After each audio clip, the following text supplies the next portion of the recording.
નમસ્કાર અને સ્વાગત છે ધ ડીપ ડાઇવમાં.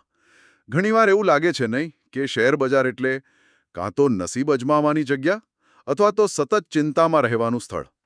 રોજ ભાવ ઉપર નીચે થાય અને આપણને એમ લાગે કે આપણી મહેનતની કમાણી જાણે જુગારમાં જતી રહી છે.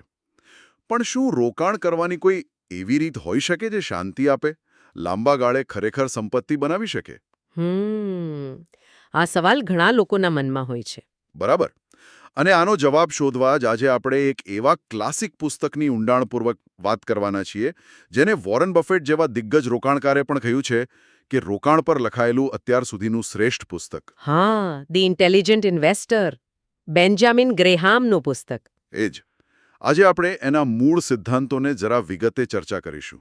જો અમારો હેતુ અહીં કોઈ રાતોરાત પૈસાદાર બનવાની ટિપ્સ આપવાનો બિલકુલ નથી. ના, એ તો શક્ય જ નથી આ પુસ્તકથી. બરાબર. પણ ગ્રેહમે જે શિસ્ત અને નક્કર સિદ્ધાંતોનું માળખું આપ્યું છે તેને સમજવાનો પ્રયાસ કરીશું, જેથી લાંબા ગાળે સંપત્તિ બનાવી શકાય. એટલે આજનું આપણું મિશન છે એક બુદ્ધિશાળી રોકાણકાર કેવી રીતે બનવું એ સમજવું.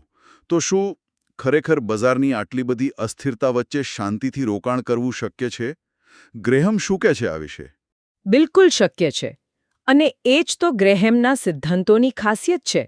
જુઓ, આ પુસ્તક લખાયું તો દાયકાઓ પહેલા, પણ આજના જમાનામાં જ્યાં બજાર આટલું ઝડપી છે, ટેકનોલોજી આધારિત છે અને ઘણીવાર અત્યંત અસ્થિર પણ હોય છે, ત્યાં પણ આ સિદ્ધાંતો એટલા જ, કદાચ હું તો કહીશ કે વધુ પ્રસ્તુત છે. ગ્રેહેમની આખી ફિલોસોફીનો પાયો 3 વસ્તુઓ પર છે. પહેલું, શિસ્ત. બીજું, ઊંડાણપૂર્વકનું વિશ્લેષણ. અને ત્રીજું, જે કદાચ સૌથી અઘરું છે, પોતાના મનોભાવો પર, પોતાની લાગણીઓ પર નિયંત્રણ. આપણે આજે આ જ મુખ્ય વિચારો પર વાત કરીશું. બહુ સરસ. તો ચાલો શરૂઆત કરીએ એ પાયાના મુદ્દાથી, જે ગ્રેહામના મતે સૌથી પહેલો અને સૌથી મહત્વનો છે. રોકાણ અને સટ્ટો. આ બે વચ્ચેનો ફરક શું છે? ગ્રેહામે આની બહુ જ સ્પષ્ટ વ્યાખ્યા આપી છે, નહીં? હા, અને ખૂબ જ કડક વ્યાખ્યા છે. એમણે કહ્યું છે કે રોકાણ એ એક એવી કામગીરી છે જે પૂરેપૂરા વિશ્લેષણ પછી મૂળધનની સુરક્ષા અને પૂરતા વળતરનું વચન આપે છે. અને જે આ શરતો પૂરી ન કરે એ બધું શું? એ બધું સટ્ટો. સિમ્પલ. બરાબર. પણ આ વ્યાખ્યામાં પેલું પૂરેપૂરું વિશ્લેષણ છે ને, એ જરા સમજવા જેવું છે. એનો અર્થ શું? ગ્રેહામ કહે છે કે રોકાણકાર કોઈ બિઝનેસની આંતરિક કિંમત એટલે કે ઇન્ટ્રિન્સિક વેલ્યુ શોધવાનો પ્રયાસ કરે છે. આ શું છે આંતરિક કિંમત? આંતરિક કિંમત એટલે, સરળ ભાષામાં કહીએ તો, એ ધંધાની પોતાની કમાણી કરવાની ક્ષમતા અને એની અસ્કયામતોના આધારે એની સાચી કિંમત શું હોવી જોઈએ. બજારમાં ભલે ગમે તે ભાવ ચાલતો હોય, પણ ધંધાની પોતાની વેલ્યુ શું છે એનો એક શિક્ષિત અંદાજ. એટલે શેરના ભાવ પર નહીં, પણ બિઝનેસની વેલ્યુ પર ફોકસ. બરાબર. જ્યારે સટ્ટુણીઓ શું કરે? એ મોટે ભાગે ભાવની વધઘટ પર, બજારના મૂળ પર, કાલે શું થશે તેના પર દાવ લગાવે છે. એને કંપનીના મૂળભૂત ધંધા સાથે કદાચ બહુ લેવા દેવા ન પણ હોય. તો બુદ્ધિશાળી રોકાણકાર હંમેશા બિઝનેસના મૂલ્ય પર ધ્યાન આપે. પણ આ આંતરિક મૂલ્ય શોધવું એ કંઈ સહેલું તો નહીં જ હોય ને? ના, બિલકુલ સહેલું નથી. અને ગ્રેહામ પણ એવું નથી કહેતા કે કોઈ જાદુઈ ફોર્મ્યુલા છે જે તમને ચોક્કસ આંકડો આપી દેશે. જુઓ, આ એક અંદાજ જ છે. પણ એ અંદાજ હવામાં નથી હોતો. એ કંપનીના ફાઇનાન્શિયલ સ્ટેટમેન્ટ્સ, એની બજારમાં સ્થિતિ, એના કોમ્પિટિટર્સ, એનું મેનેજમેન્ટ કેવું છે, ભવિષ્યમાં એની શું સંભાવનાઓ છે, આ બધાના ઊંડા અભ્યાસ પર આધારિત હોય છે. સંપૂર્ણ વિશ્લેષણનો અર્થ જ આ છે. માત્ર કોઈની ટીપ પર કે અફવા પર નહીં, પણ જાતે મહેનત કરીને ધંધાને સમજવાનો પ્રયાસ. એટલે કે ખાસું હોમવર્ક કરવું પડે? ચોક્કસ. અને આ તફાવત સમજવો એટલા માટે નિર્ણાયક છે. કારણ કે તમે બજારને કઈ રીતે જુઓ છો અને જોખમ સામે કઈ રીતે વર્તો છો, એ બધું આના પર જ આધાર રાખે છે. જો તમે રોકાણકાર છો, તો તમે લાંબા ગાળાનું વિચારો છો. તમે બિઝનેસના માલિક તરીકે વિચારો છો. અને જો સટોડિયો છો તો તમારું ધ્યાન ટૂંકા ગાળાના ભાવ પર રહેવાનું. બજારના રોજના ઘોંઘાટથી તમે જલ્દી પ્રભાવિત થઈ શકો છો. એટલે આ ભેદ સમજવાથી તમે લાગણીમાં આવીને નિર્ણયો લેતા બચી શકો છો અને એક તર્કબદ્ધ વ્યૂહરચના બનાવી શકો છો. આ શિસ્તની શરૂઆત અહીંથી થાય છે. અને બજારના આ ઘોંઘાટ અને લાગણીઓના ઉતાર ચઢાવને સમજાવવા માટે ગ્રેહામે પેલું મસ્ત ઉદાહરણ આપ્યું છે મિસ્ટર માર્કેટનું. મને લાગે છે કે આ એમનો સૌથી પ્રખ્યાત કન્સેપ્ટ છે. હા, અને ખૂબ જ અસરકારક પણ છે. કલ્પના કરો કે તમારો એક બિઝનેસ પાર્ટનર છે. નામ છે મિસ્ટર માર્કેટ. હવે આ ભાઈ છે ને એ બહુ જ મૂડી છે. ક્યારેક એકદમ ખુશ તો ક્યારેક સાવ નિરાશ. બાયપોલર જેવો. હા, કહી શકાય. એ રોજ તમારી ઓફિસે આવે છે અને તમને 2 ઓફર આપે છે. કાં તો એ તમારા ભાગના શેર ખરીદવા માંગે છે અથવા એ પોતાના ભાગના શેર તમને વેચવા માંગે છે. અને ભાવ? એ તો એના મૂડ પર. બરાબર. કોઈ દિવસ એ એટલો બધો ઉત્સાહમાં હોય એને લાગે કે બધું સોનેરી જ છે ભવિષ્યમાં, તો એ તમારા શેરનો એટલો ઊંચો ભાવ બોલે કે તમને નવાઈ લાગે. અને પોતાના શેર પણ એ જ ઊંચા ભાવે વેચવા માંગે. અને બીજા દિવસે? બીજા દિવસે કદાચ કોઈ ખરાબ સમાચાર સાંભળ્યા હોય અથવા એમ જ એનો મૂડ ખરાબ હોય તો એ ઘોર નિરાશામાં હોય. એને લાગે કે બધું ડૂબી જવાનું છે. ત્યારે એ પોતાના શેર સાવ પાણીના ભાવે વેચવા તૈયાર થઈ જાય અને તમારા શેર પણ એવા જ ઓછા ભાવે ખરીદવા માંગે. હવે ગ્રેહામનો મુદ્દો એ છે કે મિસ્ટર માર્કેટ ભલે રોજ આવીને ઓફર આપે, તમારે એની સાથે સોદો કરવો જ પડે એવું જરૂરી નથી.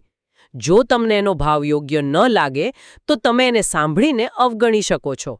તમારું ધ્યાન તમારા બિઝનેસના લાંબા ગાળાના મૂલ્ય પર રાખી શકો છો. અને બુદ્ધિશાળી રોકાણકાર શું કરે? એ આ મિસ્ટર માર્કેટના મૂડ સ્વિંગનો ફાયદો ઉઠાવે. જ્યારે મિસ્ટર માર્કેટ ખૂબ નિરાશ હોય અને સારા બિઝનેસ ઓછા ભાવે વેચતો હોય ત્યારે ખરીદવાની તક શોધે. અને જ્યારે એ બહુ જ આશાવાદી હોય અને આડેધડ ઊંચા ભાવ બોલતો હોય ત્યારે કદાચ વેચવાનું વિચારે. પણ સૌથી મહત્વની વાત, ક્યારેય મિસ્ટર માર્કેટના મૂડને પોતાના નિર્ણયો પર હાવી ન થવા દે. તમારું પોતાનું મૂલ્યાંકન સ્વતંત્ર હોવું જોઈએ. આ રૂપકની સુંદરતા એ છે કે એ ખાલી વાર્તા નથી. એની પાછળ ઊંડી સાયકોલોજી છે.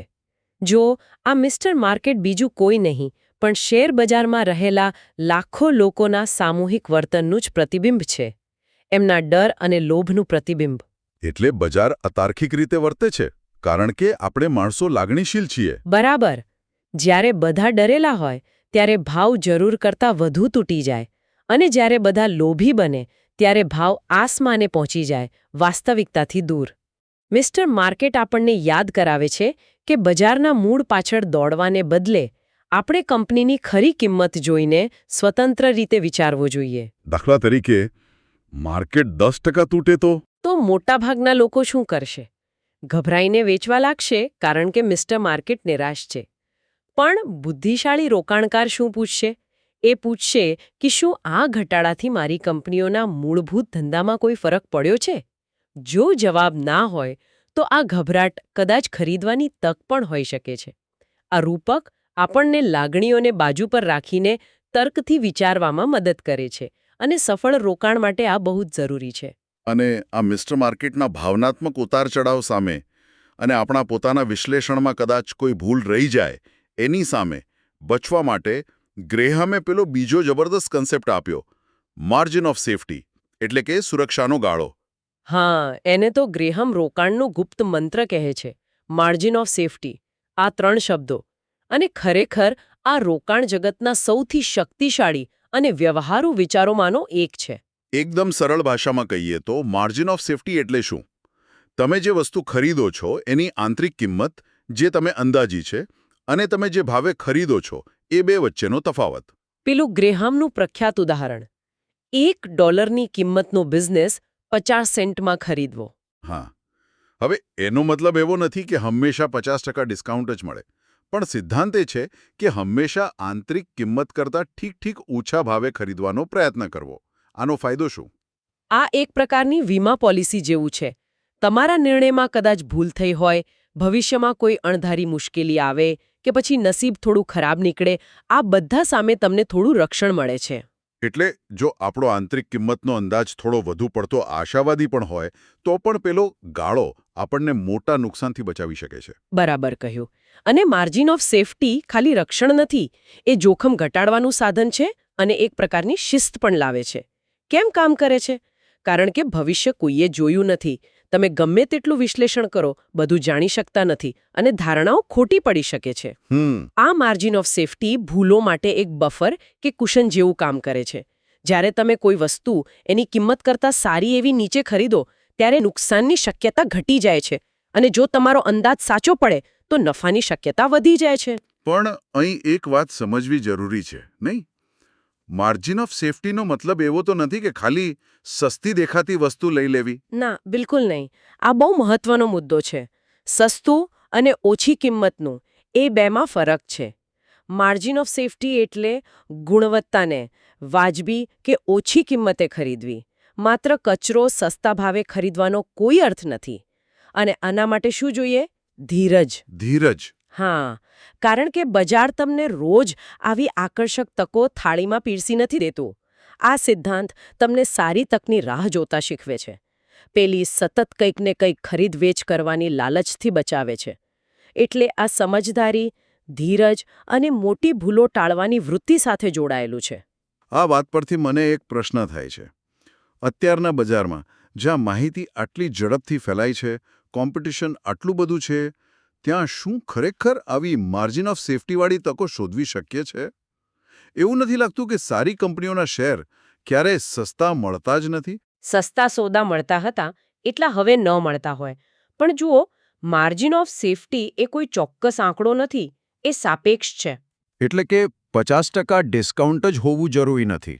ના, એનો મૂળ અર્થ એ છે કે તમે જે ચૂકવો છો એના બદલામાં તમને વધુ મૂલ્ય મળી રહ્યું છે અને ભૂલ થાય તો પણ થોડો અવકાશ છે. આવી તકો હજુ પણ મળે છે. કદાચ એ હંમેશા સામે ન દેખાતી હોય. ક્યાં મળે? ક્યારેક એવા સેક્ટરમાં મળે જે બજારની નજરમાં ન હોય અથવા કોઈ કંપની કે ઇન્ડસ્ટ્રી અસ્થાયી મુશ્કેલીમાંથી પસાર થતી હોય ત્યારે. અથવા જ્યારે આખા બજારમાં જ ગભરાટનો માહોલ હોય ત્યારે પણ સારી કંપનીઓ ઓછા ભાવે મળી શકે છે. પણ હા, એને શોધવા માટે સ્વતંત્ર વિચાર, ઊંડું સંશોધન અને પેલી વાત ધીરજ એની જરૂર પડે છે. એ સરળ નથી પણ શક્ય જરૂર છે. સરસ.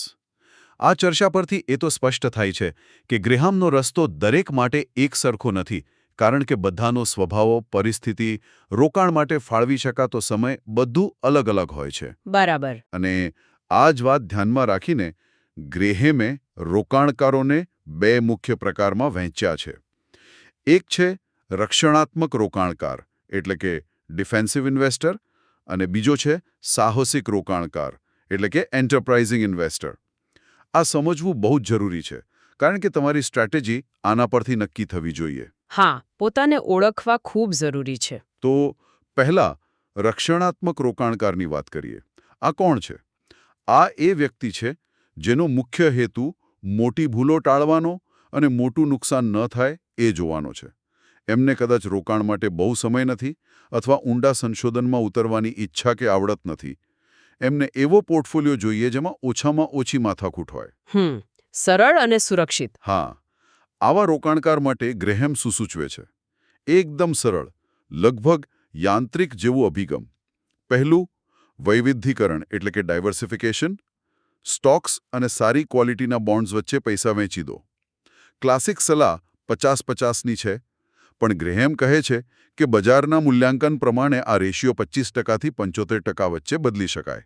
એટલે બજાર બહુ મોંઘું લાગે તો સ્ટોક્સ ઓછા, સસ્તું લાગે તો વધુ. બરાબર. બીજું, ફક્ત મોટી, જાણીતી અને આર્થિક રીતે મજબૂત કંપનીઓમાં જ રોકાણ કરો, જેમનો લાંબો અને સારો ટ્રેક રેકોર્ડ હોય. ત્રીજું, એવી કંપનીઓ પસંદ કરો જે નિયમિત અને સતત ડિવિડન્ડ આપતી હોય, લાંબા સમયથી. આ એમની સ્થિરતા અને નફાકારકતા બતાવે છે. હા, ડિવિડન્ડ એક સારી નિશાની છે. અને ચોથું, વાજબી ભાવે ખરીદો. શેર ખરીદતી વખતે એના પ્રાઇસ ટુ અર્નિંગ્સ રેશિયો એટલે કે પી રેશિયો પર નજર રાખો. અહીં ગ્રેહેમનો ઇશારો એ છે કે ખૂબ ઊંચા પીવાળા એટલે કે ખૂબ મોંઘા શેર ખરીદવાનું ટાળો. વાજબી કે નીચો પી રેશિયો માર્જિન ઓફ સેફટી સૂચવી શકે છે. એટલે રક્ષણાત્મક રોકાણકારનું ધ્યેય છે ઠીકઠાક વળતર મેળવવું, પણ મોટી ભૂલો કર્યા વગર. હવે વાત કરીએ સાહસિક રોકાણકારની. આ એ વ્યક્તિ છે જે ઠીકઠાકથી વધુ એટલે કે સરેરાશ કરતાં વધુ સારા વળતરની આશા રાખે છે અને એના માટે વધારાનો સમય, મહેનત અને બુદ્ધિ વાપરવા તૈયાર છે. એટલે એ વધારે રિસર્ચ કરશે. હા, એ સક્રિય રીતે સંશોધન કરે છે અને એવી વ્યક્તિગત સિક્યોરિટીઝ, સ્ટોક્સ હોય કે બોન્ડ્સ પસંદ કરે છે જેમાં એમને વધારે મૂલ્ય દેખાય છે. પણ અહીં એક વાત સ્પષ્ટ કરવી બહુ જ જરૂરી છે. કઈ વાત? સાહસિકનો મતલબ બેદરકાર કે ખાલી વધુ જોખમ લેનાર નથી.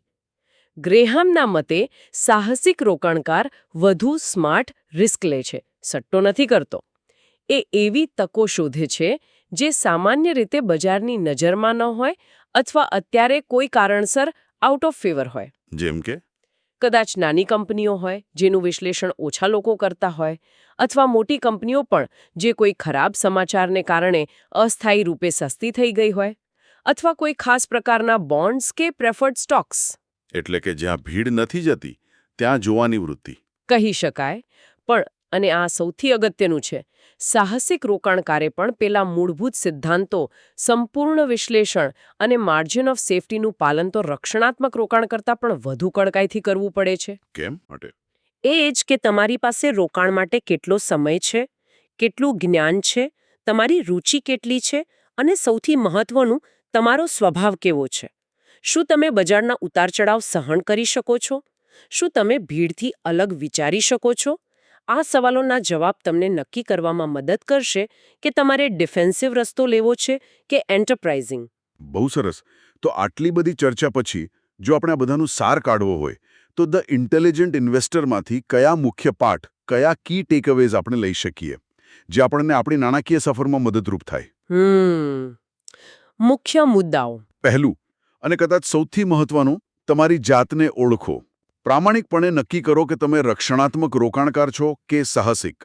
તમારો અભિગમ તમારા સ્વભાવ, સમય અને જ્ઞાનને અનુરૂપ હોવું જોઈએ. કોઈની નકલ ન કરો. બરાબર. આત્મજાગૃતિ. બીજું, બિઝનેસના માલિક તરીકે વિચારો, શેરના વેપારી તરીકે નહીં. યાદ રાખો કે તમે કાગળનો ટુકડો નથી ખરીદી રહ્યા, એક ચાલતા ધંધામાં ભાગીદારી ખરીદી રહ્યા છો. એટલે રોજના ભાવ જોવાને બદલે ધંધાના લાંબા ગાળાના ભવિષ્ય પર ધ્યાન આપો. હા, લોંગ ટર્મ વ્યૂ. ત્રીજું, હંમેશા માર્જિન ઓફ સેફટીનો આગ્રહ રાખો. બજારની અનિશ્ચિતતા અને આપણી પોતાની ભૂલો સામે આ જ શ્રેષ્ઠ બચાવ છે. કોઈપણ વસ્તુ માટે એની વાજબી કિંમત કરતાં વધુ ન ચૂકવો. ભૂલ માટે ગાદી રાખો. અને ચોથું, ધીરજ રાખો અને શિસ્તબદ્ધ બનો. સફળ રોકાણ એ સ્પ્રિન્ટ નથી, મેરેથોન છે. બજારના ટૂંકા ગાળાના ઘોંઘાટ, કહેવાતા એક્સપર્ટની ભવિષ્યવાણીઓ અને આપણી પોતાની લાગણીઓ, ખાસ કરીને ડર અને લોભ, એનાથી દૂર રહીને આપણી નક્કી કરેલી સ્ટ્રેટેજીને વળગી રહેવું. એકદમ સાચી વાત. જેમ આપણે શરૂઆતમાં જ કહ્યું હતું, ગ્રેહામનો રસ્તો કોઈ ઝડપથી પૈસાદાર બનોવાળી સ્કીમ નથી, પણ એક મજબૂત, તર્કબદ્ધ અને ટકી શકે એવી રોકાણ ફિલોસોફી બનાવવાનું માર્ગદર્શન છે. જો એને બરાબર સમજીને અમલમાં મૂકીએ તો એ આખી જિંદગી કામ આવી શકે છે. નાણાકીય સુરક્ષા અને માનસિક શાંતિ આપી શકે છે. અને જો આને આપણે મોટા ચિત્રમાં જોઈએ તો આ બધા સિદ્ધાંતો મળીને એક એવો મજબૂત માળખું બનાવે છે જેના દ્વારા કોઈપણ વ્યક્તિ પોતાના લાંબા ગાળાના નાણાકીય ધ્યેયો, ભલે એ રિટાયરમેન્ટ હોય, બાળકોનું ભણતર હોય કે બીજું કંઈ, એને હાંસલ કરવાની દિશામાં કામ કરી શકે છે. બજારમાં જે સતત ઘોંઘાટ ચાલતો હોય છે, માહિતીનો ધોધ વહેતો હોય છે, એ બધાની વચ્ચે આ સિદ્ધાંતો સ્પષ્ટતા આપે છે, આત્મવિશ્વાસ આપે છે. ખાસ કરીને એવા શ્રોતાઓ માટે જેઓ શીખવા માંગે છે, ઊંડા ઉતરવા માંગે છે, પણ માહિતીના ઓવરલોડથી બચવા માંગે છે, તેમના માટે ગ્રેહામનો અભિગમ બહુ સારો છે. પર ખરા ઉતરેલા સિદ્ધાંતો પર જ ધ્યાન કેન્દ્રિત કરાવે છે. એ તમને શું વિચારવું એ નથી કહેતો, પણ કેવી રીતે વિચારવું એ શીખવે છે, જેથી તમે જાતે નિર્ણય લઈ શકો. બહુ સરસ રીતે તમે સમજાવ્યું. તો બેન્જામિન ગ્રેહામના ધી ઇન્ટેલિજન્ટ ઇન્વેસ્ટરના મુખ્ય સિદ્ધાંતો પરની આપણી આ ઊંડાણપૂર્વકની વાતચીતને આપણે અહીં વિરામ આપીએ. અલબત્ત, આપણે તો માત્ર ઉપરછેલી વાત જ કરી શક્યા છીએ. હા, આ પુસ્તક તો ઘણું ઊંડું છે. બરાબર. એટલે વધુ ઊંડાણ માટે અમે મૂળ પુસ્તક વાંચવાની જ ભલામણ કરીશું. ખાસ કરીને જેસન ઝ્વેગની કોમેન્ટ્રી સાથેની આવૃત્તિ, જે આજના જમાનાનો સંદર્ભ પણ આપે છે. આશા રાખીએ કે આજના આ સંવાદથી રોકાણ પ્રત્યે વધુ આત્મવિશ્વાસ અને સમજ સાથે આગળ વધવાની પ્રેરણા મળી હશે. અને જતા પહેલા એક વિચાર છોડીને જાઉં છું, જેના પર કદાચ આપણે સૌએ વિચારવું જોઈએ. આજના યુગમાં જ્યાં માહિતીનો ધોધ સતત વહે છે, સોશિયલ મીડિયા, ટીવી પર સતત બજારનો ઘોંઘાટ આપણું ધ્યાન ખેંચે છે અને ઝડપી નિર્ણયોનું દબાણ હોય છે. ત્યારે શું ગ્રેહામના શિસ્ત, ધીરજ અને ઊંડા વિશ્લેષણના સિદ્ધાંતોનું પાલન કરવું વધુ મુશ્કેલ બની ગયું છે? કે પછી આવા જ સમયમાં એમની જરૂરિયાત પહેલા કરતાં પણ વધી ગઈ છે? શું ખરેખર બુદ્ધિશાળી રોકાણકાર બનવાની લડાઈ બજાર સામે ઓછી અને આપણી પોતાની લાગણીઓ પર કાબૂ રાખવાની વધુ છે? આનો જવાબ કદાચ દરેકને પોતાની અંદર જ મળશે.